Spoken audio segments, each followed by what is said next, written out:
प्रथम संहिता में प्रवेश करेंगे और यहाँ पे कथा प्रारंभ हो रही है प्रयागराज क्षेत्र से। कहाँ से प्रारंभ हो रही है? प्रयागराज क्षेत्र से, जहाँ पर सुंदर ऋषि मुनियों का मेला लगा हुआ है। और उसी दिव्य यज्ञ में श्री सूत जी महाराज आ गए। अच्छा, ये प्रयागराज क्षेत्र साधारण क्षेत्र नहीं है।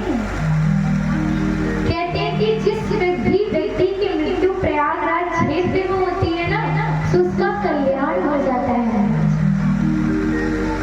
आपने सुना होगा कि जो व्यक्ति काशी में मरता है उसे भगवान शिव जी के लोक की प्राप्ति होती। सुना या नहीं? हाथ उठाइए। ठीक है।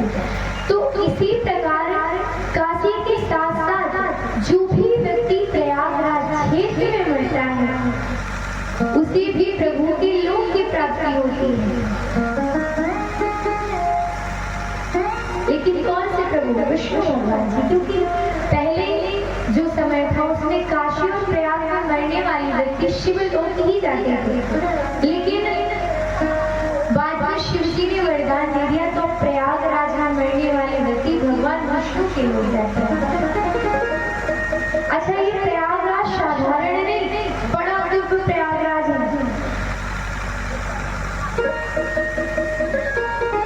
और वहां पर आपने सुना भी होगा कि संगम क्षेत्र है। सुना है कि नहीं?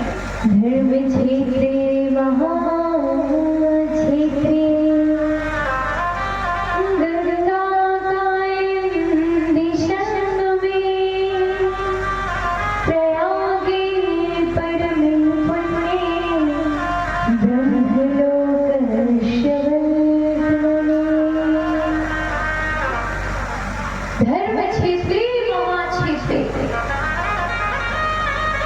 प्रयागराज क्षेत्र को धर्मदा क्षेत्र कहा जाता है। कहते हैं वहां पर मनुष्य जाकर के थोड़ा सा भी धर्म कर ले, सुंदर दान कर ले तो प्रभु अति प्रसन्न होते हैं। जहां पर गंगा कालिंदी का पवित्र संगम है, गंगा कालिंदी संगम। और अभी इस बार तो महाकुंभ लगेगा। अभी जब माघ महीना आएगा ना तो महाकुंभ इस बार लगना है। तो ये बताइए, यहाँ से कोई प्रयागराज क्षेत्र है कि नहीं? कोई? हाँ, कोई भी नहीं है। तो अभी आप लोग प्रयागराज नहीं गए? सही बताइए। अच्छा, हरिद्वार एक लोग है। प्रयागराज कोई भी नहीं गया? प्रयागराज कौन गया?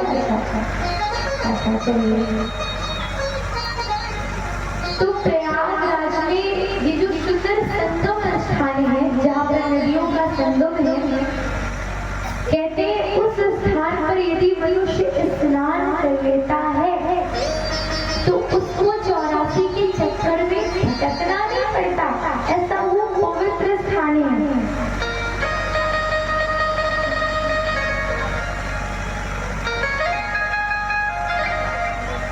बड़ी सुंदर प्रयागराज क्षेत्र की महिमा गाई गई है कि मनुष्य प्रयागराज क्षेत्र में जाकर के उस भूमि को प्रणाम कर ले तो उस व्यक्ति के पाप नष्ट हो जाते हैं, उसका उद्धार हो जाता है। सजो शत श्रद्धाओं प्रिय नारी माधव शरीश में तू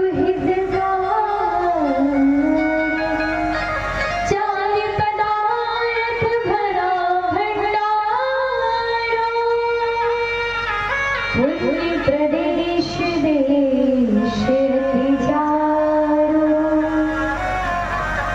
चवर जमुन अरुगंग तरंगा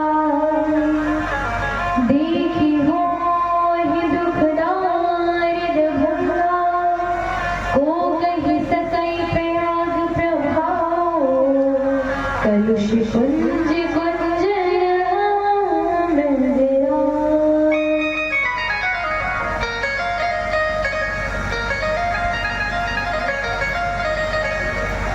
कहते हैं कि जो प्रयागराज क्षेत्र है चारों पदार्थों से भरा हुआ है और इस प्रयागराज क्षेत्र की महिमा कोई कितना भी कह ले कभी महिमा का वर्णन नहीं कर सकता। महाराज कहते हैं मनुष्य दर्शन मात्र कर ले प्रयागराज क्षेत्र के उतने में ही वो पवित्र हो जाता है। और ऐसे पवित्र क्षेत्र में ऋषि मुनियों ने यज्ञ किया है और वहीं पर आज उनके दर्शन हेतु आज सूत जी महाराज पधारे हैं। बोलिए श्री सूत जी महाराज की। और आज महाराज जैसे सूत जी पधारे हैं तो सूत जी को देख करके ऋषि बड़े प्रसन्न हो जाते हैं, क्योंकि भाई जब किसी का फायदा हो रहा हो तो उसे प्रसन्नता तो होगी ही होगी। हाँ, वही जो कथा प्रेमी है अब उसे कथा सुनने के लिए मिले तो उसे अति प्रसन्नता होगी। अच्छा, जैसे आपके खाने की बात करी जाए, अब किसी को रसमलाई पसंद है, अब उसे रसमलाई मिल जाए तो वो खुश हो जाएगा। किसी को काजू कतली पसंद है, उसे काजू कतली मिल जाए वो प्रसन्न हो जाएगा। तो किसी के मन की बात होगी, उसे अगर कुछ पसंद होगा वो उसे मिल जाए तो प्रसन्नता तो होगी। अब सूत जी किसके भंडार है? कथाओं के भंडार है। तो आज ऋषि मुनियों के मन में आया कि ये तो समस्त कथाओं के भंडार है, चाहे वो राम कथा हो, चाहे कृष्ण कथा हो, चाहे शिव कथा हो, कोई सी भी कथा हो, ये तो सब कथाओं के जानने वाले सब कथाओं के भंडार है। तो आज सब ऋषि मुनि प्रसन्न होंगे कि आज बढ़िया आनंद में कथा सुनने के लिए मिलेगी महाराज। तो सूत जी आए, बढ़िया उनको शुद्ध आसन पर बैठाया है, विराजमान करवाया है और सूत जी महाराज से प्रश्न किया है। क्या कहा है? कलयुगे घोरे नराः पुण्य विवर्जिताः दुराचार रताः सर्वे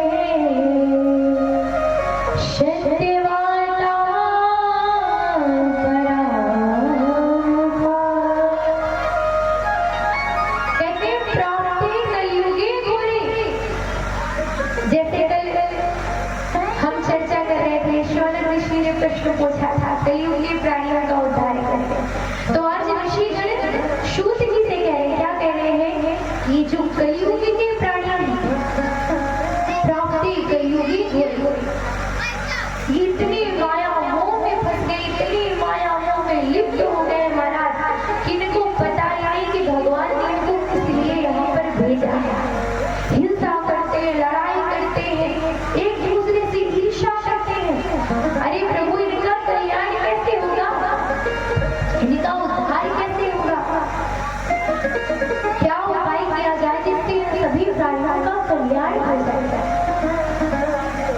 क्योंकि इस कलयुग की प्रवृत्ति ऐसी है महाराज कि हम चाहेंगे कि अगला व्यक्ति हमसे सही बोले, बिल्कुल सत्य बोले, झूठ ना बोले। और हमारी प्रवृत्ति, हमारा स्वभाव ऐसा नहीं कि हम दूसरे से सत्य बोले। बताइए, हम कहते हैं ना, अरे वो बहुत झूठा है, झूठ बोलता है। लेकिन ये बताइए, हम तो ये चाह रहे हैं कि अगला व्यक्ति हमसे सत्य बोले, सच बोले, लेकिन क्या कभी हम दूसरे से सत्य बोलते हैं? एक सत्य बात में रहते ना, एक सत्य बात नहीं बोलेंगे, हजारों झूठ बोल डाले। एक सत्य को छुपाने के लिए हजारों झूठ, भाई हजारों झूठ से तो एक सत्य भरा है ना। लेकिन नहीं, कलयुग में सब सोचते हैं कि सब हमसे अच्छा व्यवहार करें, लेकिन वो किसी के साथ अच्छा व्यवहार नहीं करते। भाई अगर आप दूसरों के साथ अच्छा व्यवहार नहीं करोगे तो आपके साथ कौन करेगा? आप तो दूसरों के साथ बुरा व्यवहार करते हो, बेकार का व्यवहार करते हो, तो आपके साथ कैसे अच्छा होगा?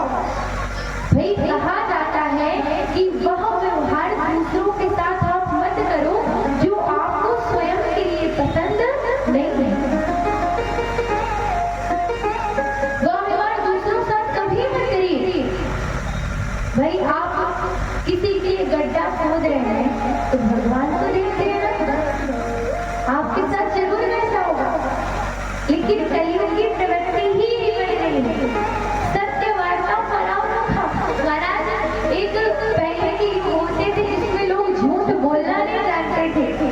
कलयुग हो गया, इसलिए लोग सत्य बोलना नहीं जानते। क्यों? क्योंकि सब कार्य इनके झूठ से ही होते हैं। झूठ लेना, झूठ देना, झूठ भोजन, झूठ सवेरा। झूठ लेना, झूठ देना, झूठ भोजन, झूठ सवेरा। महाराज सत्य कोई पसंद नहीं करता, सब उनको झूठ से ही पूरा प्रेम है। अच्छा, बड़ा सुंदर वर्णन किया गया कलयुग का कि कलयुग के लोग कैसे हैं। कहते हैं ब्राह्मण अपने कार्य से विमुख हो गए। भाई भगवान ने 4 वर्ण बांटे, ब्राह्मण, क्षत्रिय, वैश्य, शूद्र, और सबको अपने अपने कार्य दे दिए। लेकिन महाराज कोई भी अपना कार्य नहीं करना चाहता। जो शूद्र है वो ब्राह्मणों का कार्य करना चाहते हैं। भाई जब सबका कार्य दे दिया गया तो सब अपने अपने कार्य करेंगे।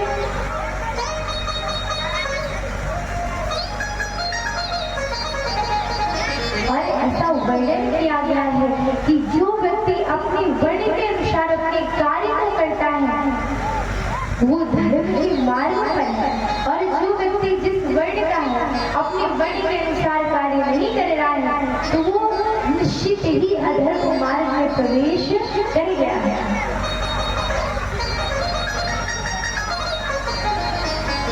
आजकल देखिए जो कुछ लोगों को नहीं करना चाहिए, दूसरे वर्ण के कार्यों को फिर भी वो कर रहे हैं, जबकि ये साक्षात अधर्म के मार्ग पर जाना है। सब मनुष्यों को अपने वर्ण के अनुसार ही कार्य को करना चाहिए। अच्छा, इस कलयुग में जो व्यक्ति बुद्धि भी अत्यंत छोटी, हिंसा करना उनका काम बन गया है, लड़कियों का क्रय विक्रय किया जा रहा है। अच्छा, जो लड़के हैं उनको अपने माता पिता प्रिय नहीं लगते हैं। कौन प्रिय लगता है? सास ससुर प्रिय लगते हैं। भाई जिन्होंने इतना बड़ा किया, आपकी पालन पोषण की है, जिन्होंने पालन पोषण किया है, आपको उनसे कोई प्रेम नहीं रहता। जो साले होते हैं ना उनको सलाहकार बना लिया जाता है। कलयुग की ये स्थिति हो गई।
प्रसंग है।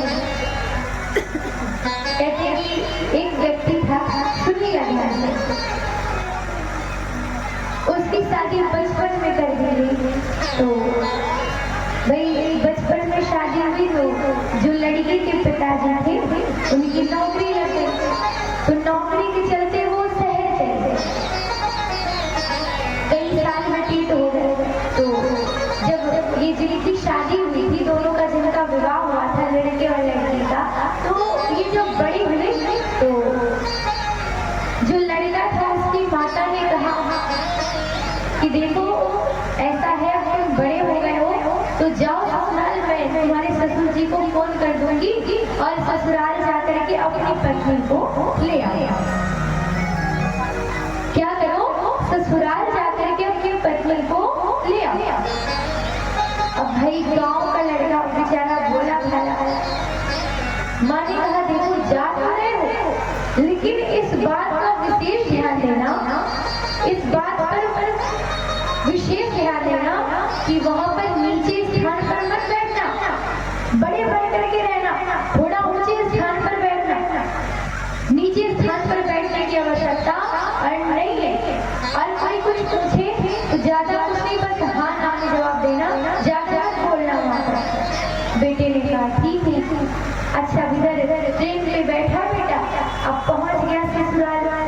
ससुर जी स्टेशन पर रिसीव करते हैं, ससुर जी स्टेशन पर रिसीव करने आए। तो जब ससुर जी आज स्टेशन पर रिसीव करने आए तो उन्होंने पूछा बेटा कोई परेशानी तो नहीं हुई आने में? तो माँ ने भाई बोला था कि हाँ ना में जवाब देना, ज्यादा बोलना नहीं। तो ससुर जी ने पूछा बेटा कुछ परेशानी तो नहीं हुई? इन्होंने कहा हाँ हाँ। अब उन्होंने कहा क्या परेशानी हुई बेटा बताओ? इन्होंने कहा हाँ नहीं नहीं हाँ नहीं। अच्छा चलिए डर के तो कोई बात नहीं, अब घर ले जाया गया। तो जब ये घर पहुंचे बेचारे, तो भाई शहर का घर, अब इन्होंने चारों तरफ दृष्टि करी, चारों तरफ देखा तो इनको कोई उच्च स्थान नहीं मिला। सामने अलमारी देखते, सामने एक सेफ रखी हुई थी, तो ना तो इनको सोफा ऊंचा लगा, ना कुर्सी ऊंची लगी। ये सबसे ऊंचा स्थान जानकर के उस अलमारी के ऊपर बैठ गए। अच्छा अब जब सास आई और इनकी पत्नी आई, इन्होंने देखा कि वहां बैठे, सास ने कहा दमाद की वहां क्यों बैठे, नीचे आइए। उन्होंने कहा हाँ हाँ ठीक ठीक ठीक हाँ बस बढ़िया। तो ससुर ने सोचा चलो दमाद हमारी मजाक किया है, बैठ गए हो। अच्छा वहीं पर बैठे, बोले हम यहीं बैठे। तो भैया दामाद जी पहुंचे तो थोड़ा स्वागत सत्कार भी होगा। बढ़िया कई प्रकार की सब्जी बनाई गई और पूड़ियां रखी गई थाली में। अब वही अलमारी के ऊपर इनको दे दिया गया था, तो ये बैठ करके वहां भोजन शुरू करते। तो भाई गांव में थोड़ी बड़ी पूड़ियां बनती है, शहर में छोटी छोटी बनती है। तो इन्होंने क्या किया, एक पूड़ी उठाया, उसी में तरकारी रखा, सब्जी रखा और ये कई बार रखा। तो बेचारी पत्नी देखे, उसने सोचा कि अगर ये ऐसे ही खाएंगे तो बेइज्जती हो जाएगी हमारे पति की, क्योंकि पत्नी की सखियां सहेलियां भी आ गई थी कि भाई आपके पति आ रहे, हम भी देखेंगे कैसे। तो पत्नी दरवाजे के पीछे से इशारा करती है कि एक पूरी के दो दो टुकड़े करें। अब वो इशारा कर रही है, तो इनको लगा कि शायद बोल रही है कि एक पूरी को एक बार मत खाइए, बल्कि दो पूरी उठाइए फिर खाइए। तो इन्होंने क्या किया, दो पूरी उठाया और उस पर सब्जी रखा और खा गया। अब पत्नी ने फिर समझाया, फिर दरवाजे के पीछे से इशारा किया कि एक पूरी के 3 टुकड़े करने हैं। तो इनको लगा भाई एक पूरी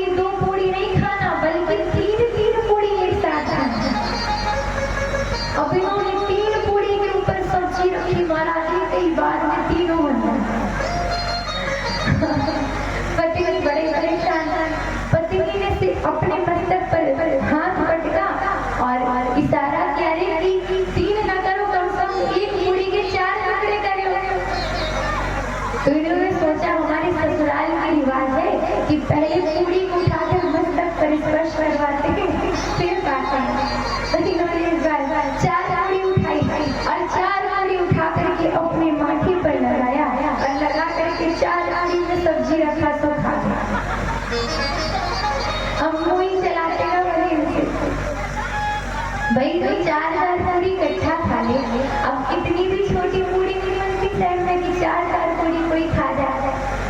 4 पूरी उसके ऊपर सब्जी रखी खा ली। अच्छा चलिए तो रही भोजन की बात। अब ससुर इनको घुमाने गए तो एक नदी थी। भाई इतना सब कुछ देखकर ससुर बड़े क्रोध में थे। ससुर जी से दामाद जी ने पूछा, भाई बताओ कौन सी नदी है? उन्होंने बताया कि एक नदी थी, नाम बताया। तो इसके बाद पूछा इसे खुदवाई किसने की? तो ससुर जी ने कहा कि तुम्हारे पिताजी ने खुदवाई। एक हमने खुदवाई जो अपने बिटिया को ब्याह दिया आपके साथ। तो महाराज कभी कभी ऐसी कहानियां हो जाती हैं। ये तो हंसने की बात है, थोड़ा बहुत हंसना भी जरूरी है बीच में। आइए हम सभी कलयुग का वर्णन सुन रहे थे कि कलयुग में सभी मनुष्य बुरी प्रवृत्ति के हो रहे हैं। कोई भी सुंदर कर्म नहीं करना चाहता, सत्कर्म नहीं करना चाहता। और यही कारण है कि महाराज उनका कल्याण नहीं होता है। एक बार सभी भाव से बोलेंगे हर हर महादेव। तो सूत जी महाराज से ऋषि गणों ने कहा है कि हे सूत जी, आप कृपा करके ये बताइए कि ऐसे कलुषित प्राणियों का कल्याण कैसे होगा? क्या उपाय करें कि उनका कल्याण हो जाए? सो आज सूत जी महाराज प्रसन्न हुए हैं और बताया है कि जो भी व्यक्ति इस प्रकार कलयुग के प्रभाव से कलुषित हो गए हैं, उनके प्रभाव में आ गए हैं, ऐसे व्यक्तियों को भगवान का भजन करना चाहिए, भगवान का कीर्तन करना चाहिए और भगवान भोलेनाथ जी की कथा सुनना चाहिए। शिव महापुराण की कथा सुनने से ऐसे प्राणियों का, ऐसे दुराचारियों का कल्याण हो जाता है। क्योंकि जिस भी व्यक्ति ने शिव महापुराण को सुना है, चाहे वो अधर्मी रहा हो, चाहे पापी रहा हो, चाहे जितना भी दुराचारी रहा हो, शिव महापुराण ने उसका कल्याण कर दिया है। सूत जी कहते हैं कि लोग भटकते ना कि कौन सा पुराण सुने, क्या करें, कैसे प्रभु की प्राप्ति होगी। तो सूत जी ने कहा कि यह विवाद लोगों तभी तक रहता है जब तक शिव महापुराण की कथा हो नहीं। और जिस दिन व्यक्तियों के कानों के मार्ग से वो कथा उनके हृदय पर प्रवेश कर जाती है, शिव जी की कथा उतर जाती है हृदय में, उसी दिन उन सभी प्राणियों का कल्याण हो जाता है।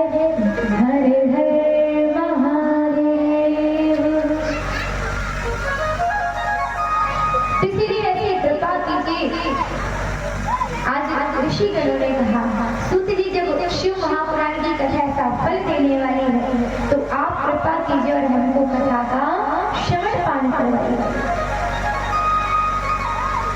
तो आज सूत जी महाराज सुंदर वर्णन कर रहे हैं कि ये जो पावन कथा है, इस कथाओं में पूर्व में जैसे हमने कल बताया था,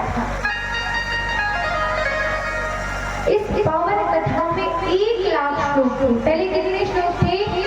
1,00,000। लेकिन वेदव्यास जी ने प्राणियों के कल्याण के लिए इन 1,00,000 श्लोकों की संख्या घटा करके 24,000 कितनी कर दी? जोर से बोलिए जरा।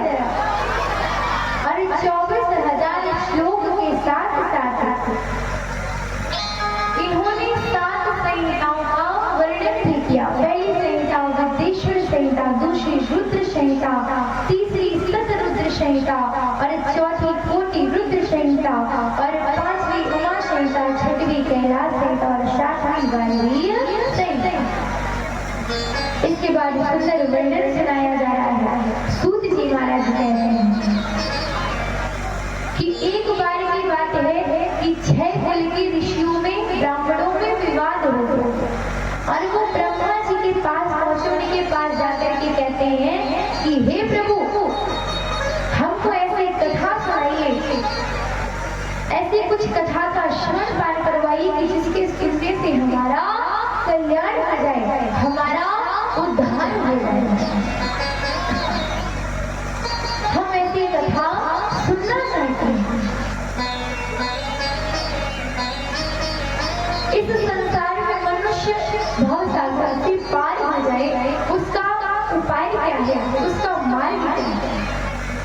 तो सूत जी कह रहे हैं कि जब उन ब्राह्मणों ने इस प्रकार से पूछा है तो ब्रह्मा जी ने बताया है कि इस संसार से पार करने का एकमात्र साधन है भगवान शिव की प्राप्ति हो जाना, भगवान भोलेनाथ जी की भक्ति मिल जाना, भगवान भोलेनाथ जी का नाम अपनी जीवा से लेना।